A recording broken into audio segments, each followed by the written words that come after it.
Hey guys, welcome back to another tutorial video. So in today's video, I'll show you how to use the DMV Practice Test app. So if you're preparing for your learner's permit or driver's license exam, then just follow along. First, open the DMV Practice Test app on your phone, and if prompted, choose your state so the practice questions match your local DMV handbook. Then from the main menu, select Practice Test, Mock Exam or another study mode available in the app.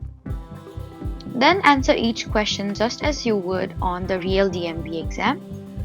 And after each question, review the explanation so you understand why the correct answer is right.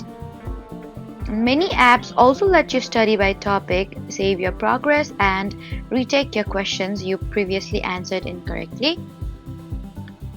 Then continue taking practice tests until you're consistently achieving passing scores.